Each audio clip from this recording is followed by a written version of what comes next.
lanjutan kajian surat Al-Imran. Jadi kepada beliau waktu dan kita persilakan. Shallu ala nabi sallallahu ala Muhammad. Bismillahirrahmanirrahim.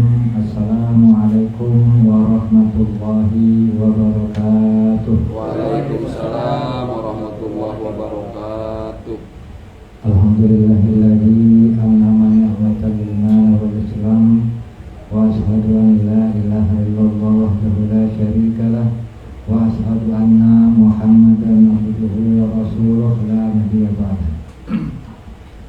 Allahumma salli wa sallim wa barik ala sayyidina Muhammadin wa ala alihi wa sahbihi ajma'in, amma ba'du. Allahumma rabbi shrah li sadri wa yassir li amri wa hlul 'uqdatam min lisani yafqahu qawli. Allahumma arina al-haqqa haqqan warzuqna ittiba'ahu wa arina al-batila batilan warzuqna ijtinabah.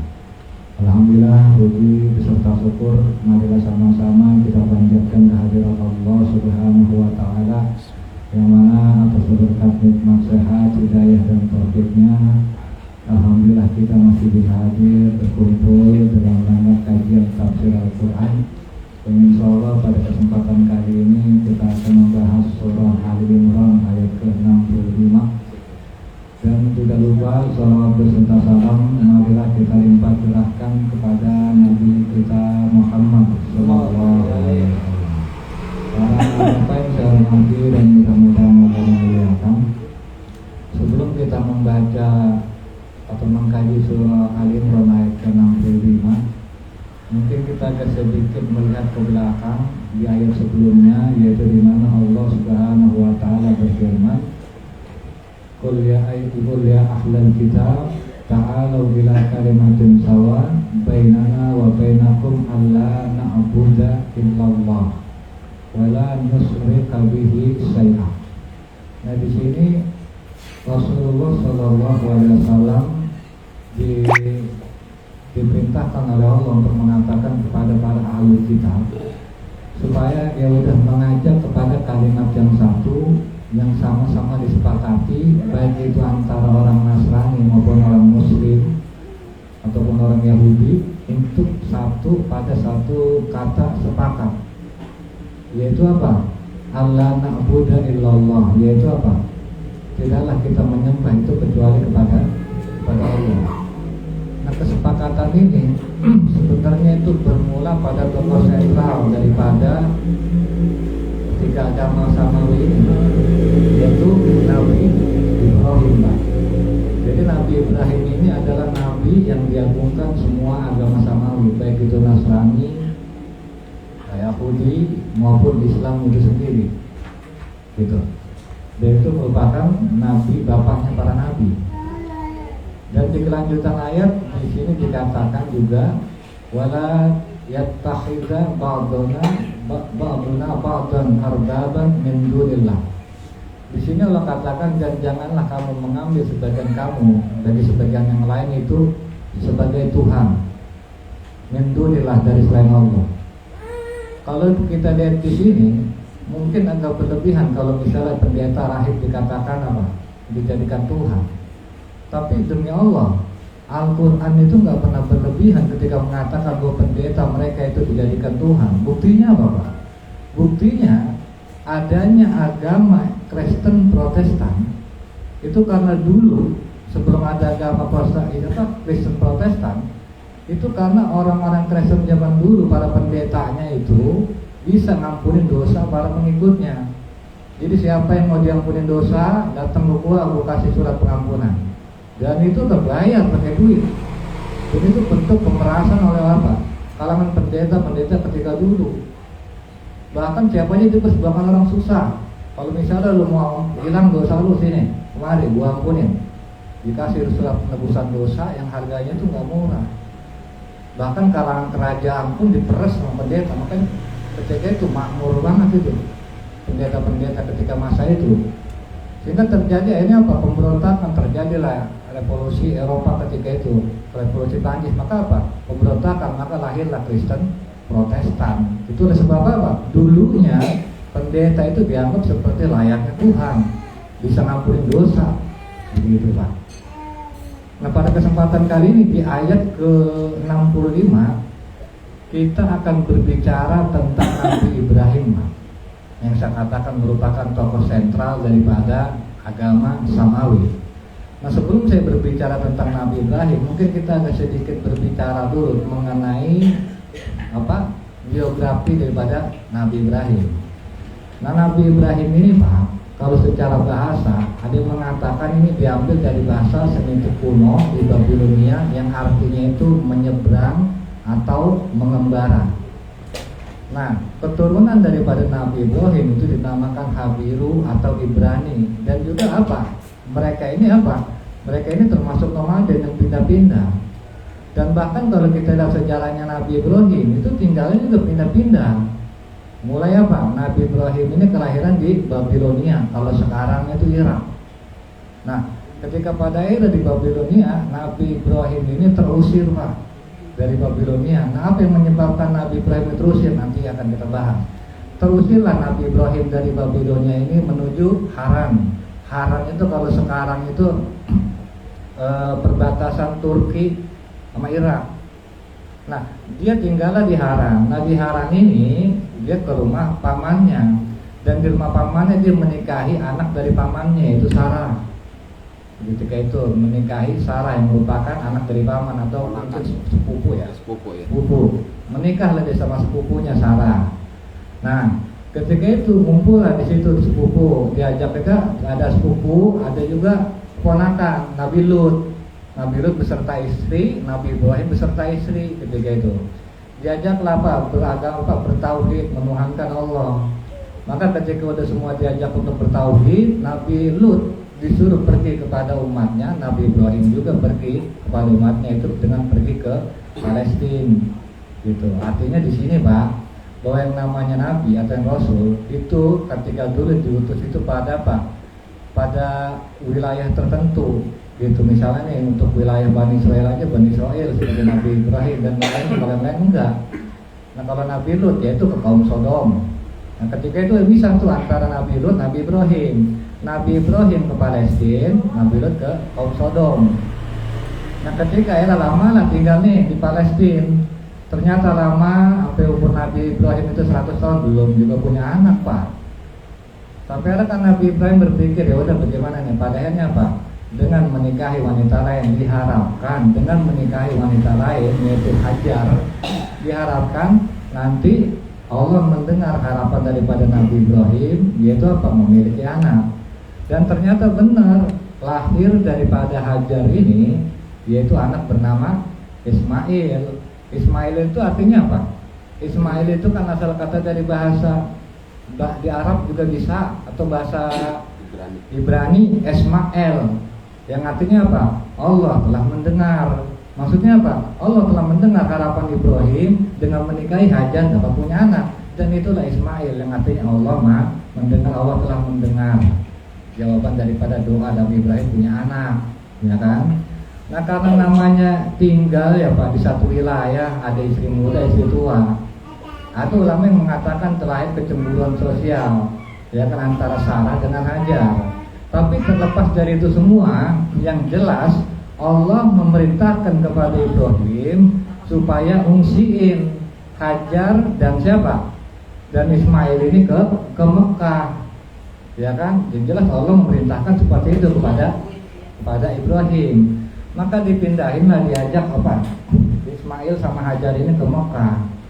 Cuman kan antara Mekah sama Palestina ini beda Pak. Kalau Palestina itu subur, sementara Mekah itu jauh dari kata subur. Kenapa? Karena yang ada di Mekah itu cuma padang pasir, gunung batu. Kalaupun nanam apa? Kan begitu. Maka atas dasar keprihatinan ini Ibrahim pun berdoa sama Allah. Apa doa Ibrahim kepada Allah? Karena istilahnya apa? Pengen ninggalin anaknya di Mekah. Maka Ibrahim berdoa kepada Allah, Rabbi ja'al hadza baladan aminan. Ya Allah, jadikanlah negeri ini negeri yang aman. Warjuku ahlu min samarat minas samarati man amana minhum billahi wal yaumil akhir. Dan juga rizkikanlah kepada penduduknya, penduduk Mekah, buah-buahan. Makanya Pak, kalau misalnya kita ke Mekah, itu mau nyari buah apa aja itu pasti ada. Walaupun itu buah nggak tumbuh di Mekah, tapi ada. Kenapa Pak? Itu salah satu berkat daripada doa Nabi Ibrahim. Mau nyari doa apa buah yang ada seluruh dunia di Mekah ada. Oleh sebab daripada doa Nabi Ibrahim. Cuman Nabi Ibrahim dalam doanya agak sedikit pelit. Dikatakan apa? Buah-buah man amana minhum, cuma buat orang-orang beriman di antara mereka billahi wal yaumil akhir. Jadi Nabi Ibrahim doanya cuma apa? Yang nugrahi rezeki berbuah-buahan buat orang beriman doang. Cuman kalau kata Allah apa? Wa qala, Allah mengatakan wa man kafar, dan juga buat orang kafir. Allah bilang apa? Buah-buahan bukan cuma buat orang beriman, orang kafir juga gua kasih. Allah nggak pelit-pelit kalau masalah rezeki, bukan cuma orang beriman. Cuman kalau kata Allah faumatihu qalilan. Adapun Allah ketika memberikan nikmat itu cuma sedikit. Artinya apa Pak? Nikmat dunia dalam pandangan Allah yang Allah berikan kepada orang kafir itu qalilan, sedikit. Makanya jangan karena kita merasa bangga karena kita kaya, karena kita punya jabatan, karena tetap aja di pandangan Allah itu mau qalil, dikit. Begitu. Nah, setelah itu apa? Ditinggallah dia ketika itu disapa. Ya kan dia apa? Disapa. Nah, ketika hendak meninggalkan Nabi Ibrahim kan ditanya, "Bang, ini ngapa bertinggalin?" Enggak jawab Nabi Ibrahim. Sampai kan akhirnya Hajar bertanya, "Apakah ini atas perintah Allah?" Maka Nabi Ibrahim dia bilang, "Ya, ini atas dasar perintah Allah." Maka ketika mendengar itu, Hajar udah nggak khawatir. Kenapa? Orang atas dasar perintah Allah kok. Gak mungkin kalau atas dasar perintah Allah gue bakal celaka. Kan begitu. Dan pada akhirnya ternyata bener aja itu. Ketika dia bolak-balik Safa Marwah karena nyari pertolongan, karena nyari air, dan ternyata ujung-ujung itu ditendang dari kakinya Nabi Ismail, keluarlah air Jam-Jam. Jam-Jam, makanya ada air Jam-Jam. Itu sebab apa? Sebab apa? Tendangan kaki daripada Nabi Ismail, dan itu sampai sekarang. Dan itu berangkat dari keyakinan Hajar bahwa Allah kalau dia nyuruh nggak mungkin lah nyungsarain gua, bener aja. Dan akhirnya Ibrahim kembalilah ke Palestina. Nah, ketika beranjak besar, maka Ibrahim ini Pak kembali lagi ke Mekah. Dan di mana di Mekah ini Ibrahim kembali membangun Ka'bah ketika itu, karena Ka'bah itu kan ketika itu memang peninggalan daripada Nabi Adam, tapi kan udah runtuh. Maka dibangun bersama-sama lah ketika itu sama Nabi Ismail.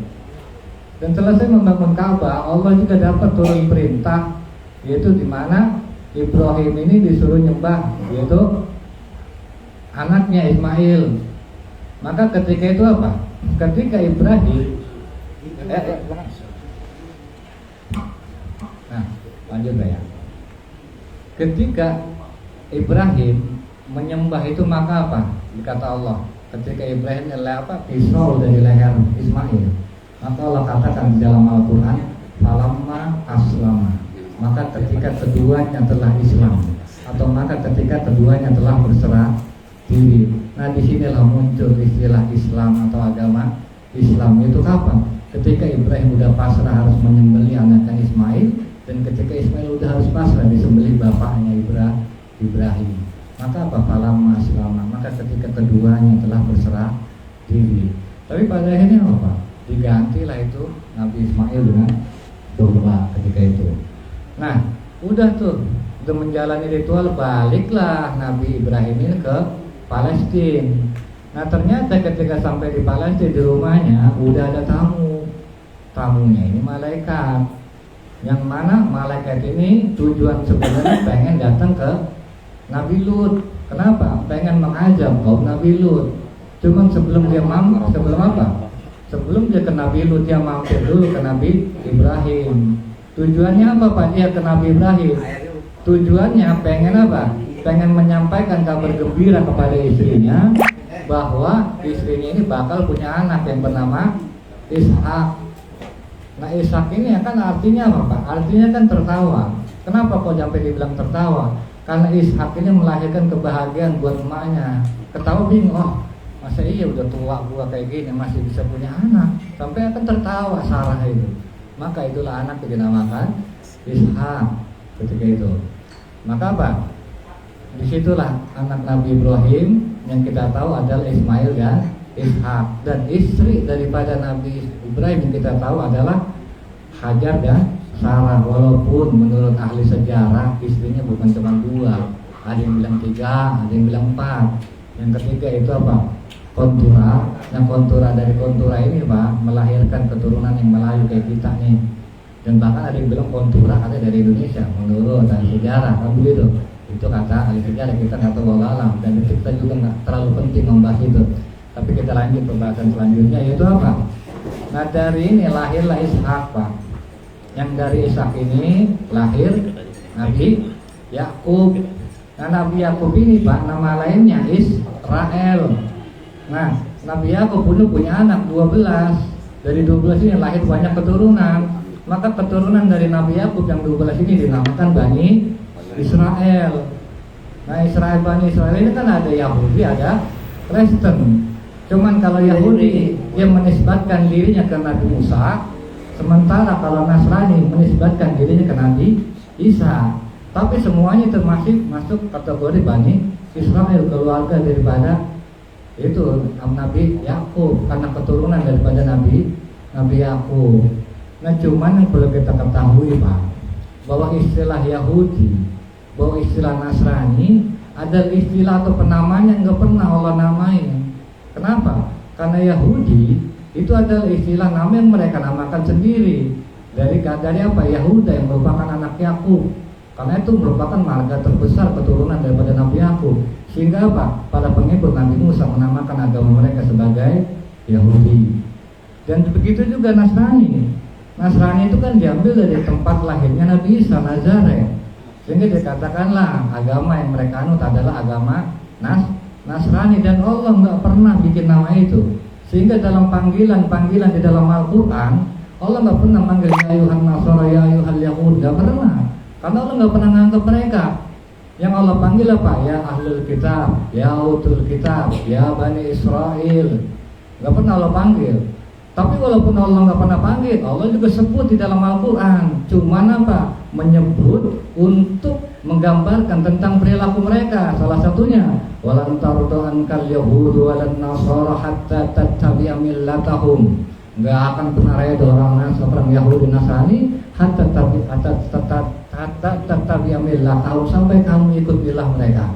Atau di ayat ini kan dibahas juga, maka itu ketika Allah menolak klaim mereka, itu apa? Maka Ibrahimu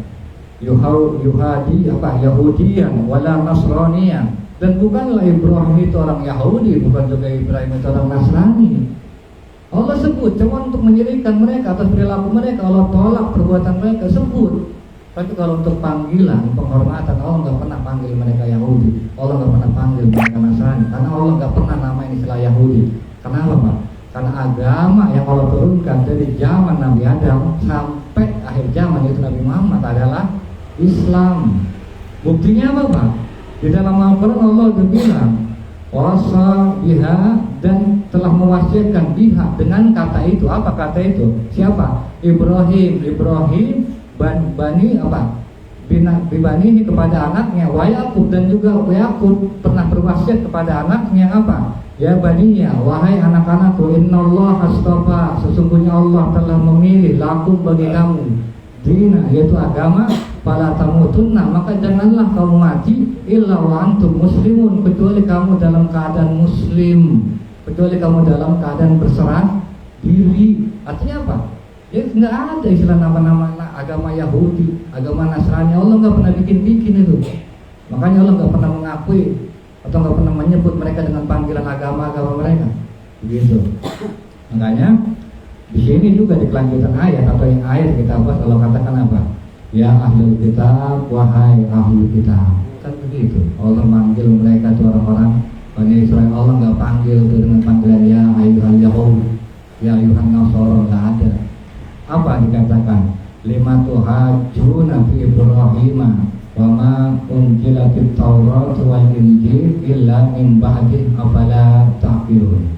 Wahai ahli kitab, kenapa kamu berdebat mengenai Ibrahim, Wama unjilati, padahal tidak diturunkan Taurat wal Injil dan Injil illa min ba'di, kecuali itu setelah apa?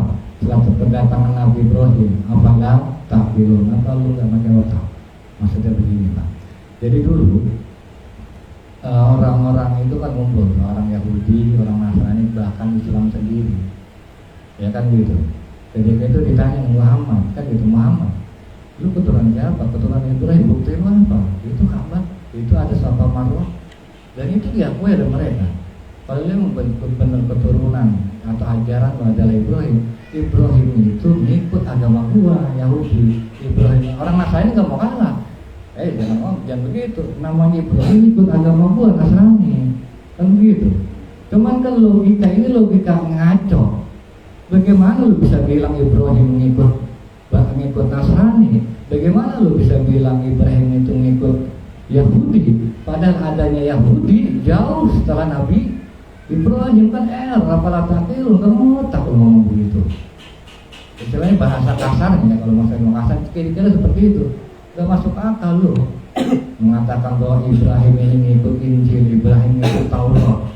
Bagaimana ceritanya Injil itu ada jauh setelah Nabi Ibrahim, Taurat itu ada setelah Nabi Ibrahim? Enggak otak, kan gitu.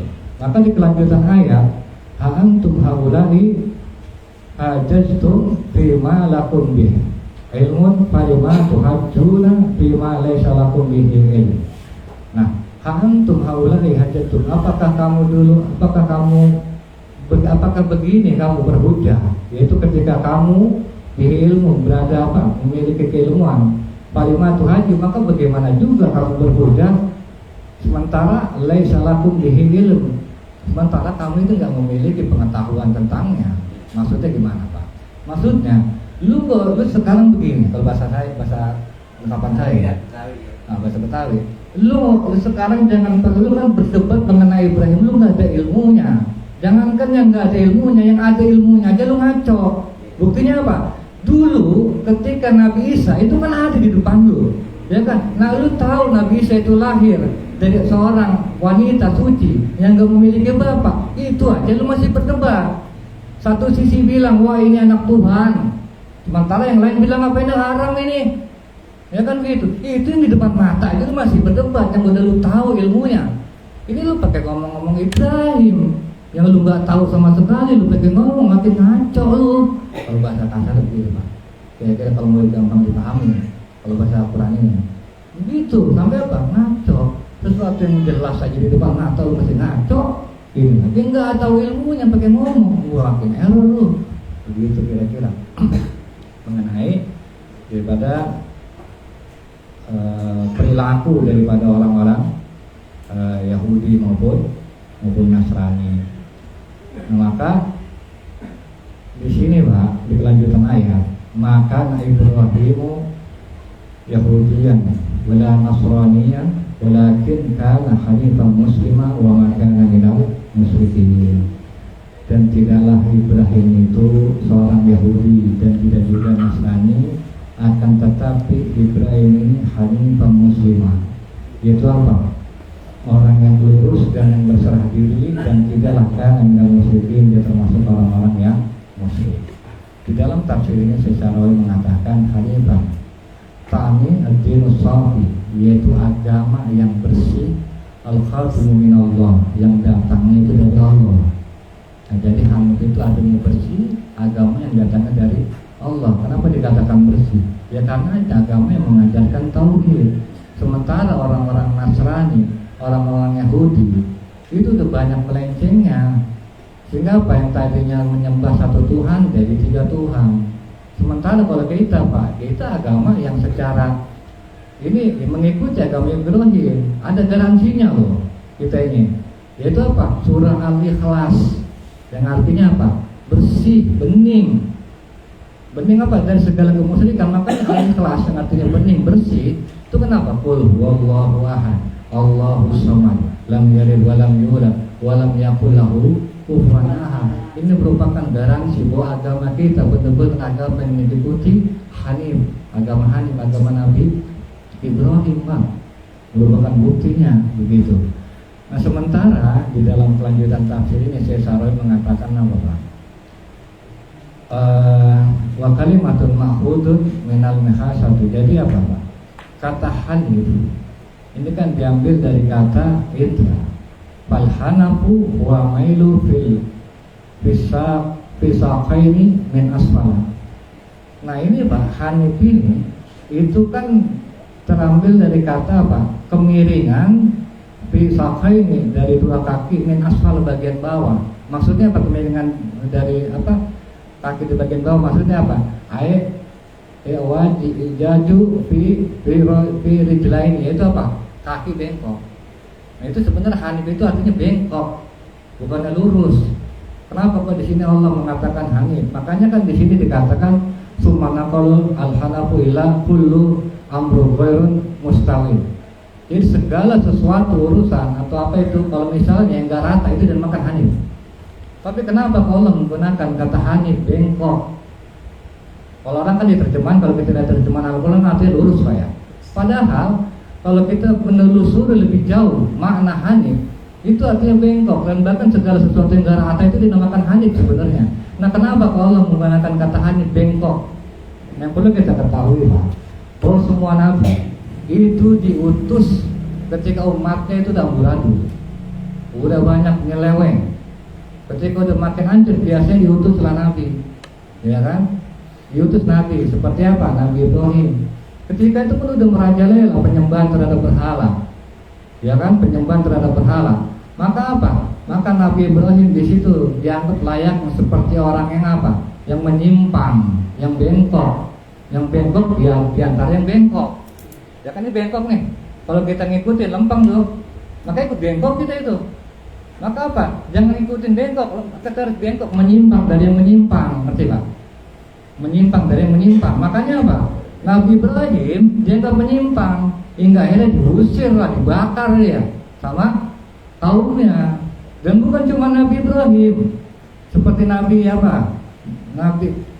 Nabi Musa. Begitu juga dia nggak menyimpang oleh Paulus, diusir lah dia dari Mesir. Begitu juga Nabi Muhammad.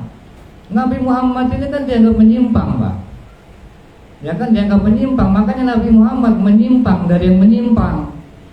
Makanya sampai sakingnya Nabi Muhammad ini dianggap menyimpang Pak, sampai pernah itu Abu Jahal dalam satu kesempatan, padahal besoknya mau perang Badar, Abu Jahal itu sampai berdoa, Allahumma ya Allah, kalau kata Abu Jahal, Aqta'na rahimah.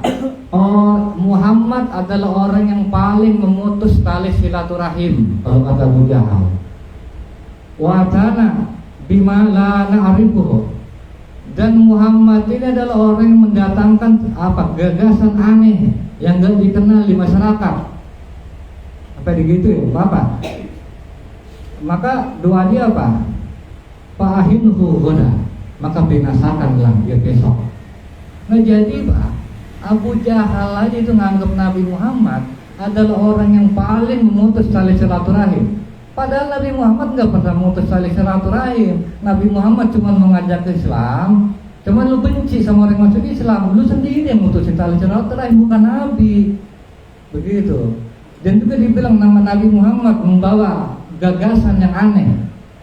Bukan gagasan yang aneh, lu yang nggak mau menerima, mendengarkan gagasan baru yang bisa jadi itu lebih baik daripada gagasan orang-orang jahiliyah sebelumnya. Begitu, makanya kan sampai ada hadis kan apa? Bada al-Islamu ghariban. Islam itu muncul dalam keadaan asing. Wa sayaudu kama bada al-ghariban, dan dia nanti akan kembali dianggap asing. Fatuba lil ghuraba, maka akan beruntunglah orang-orang yang dianggap asing.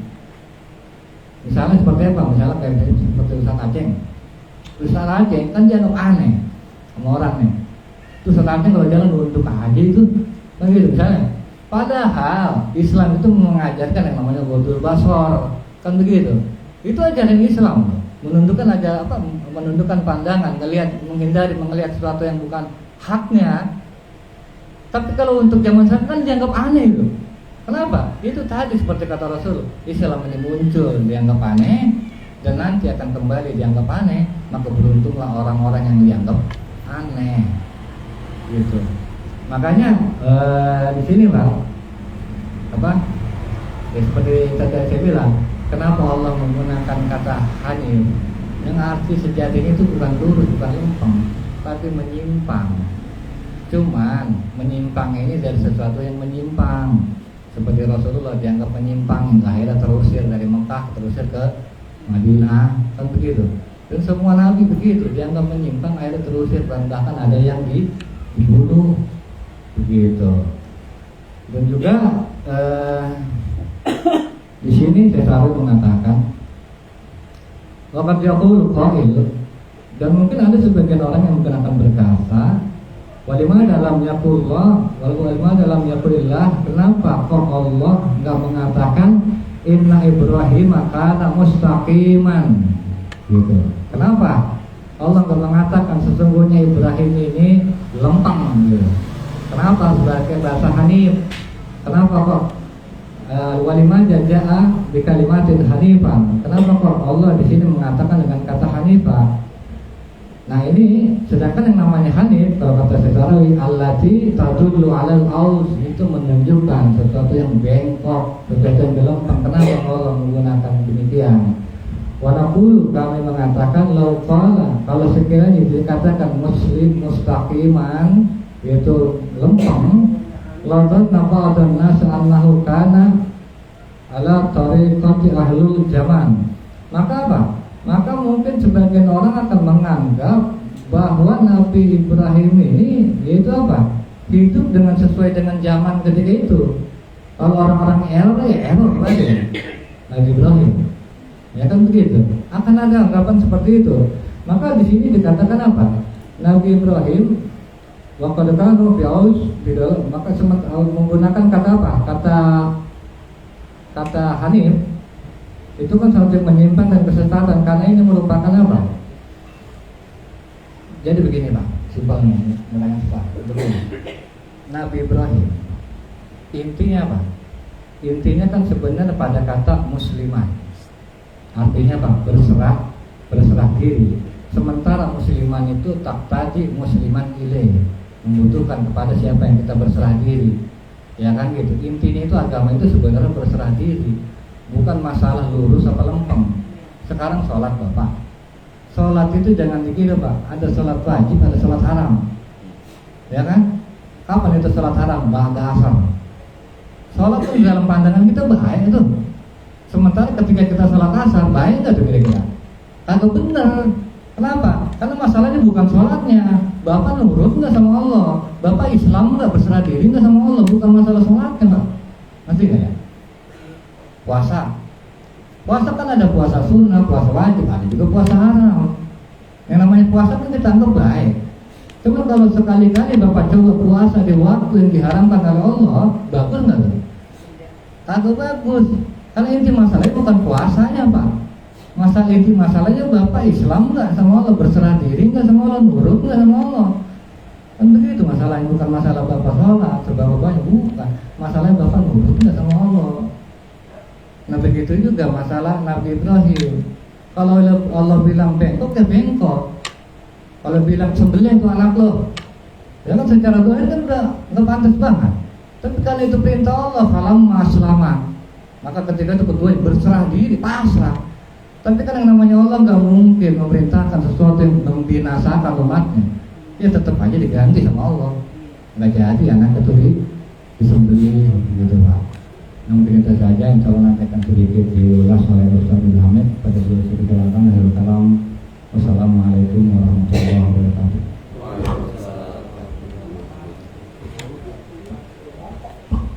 Baik Bapak hadirin yang dimuliakan Allah Subhanahu wa taala, demikianlah lanjutan kajian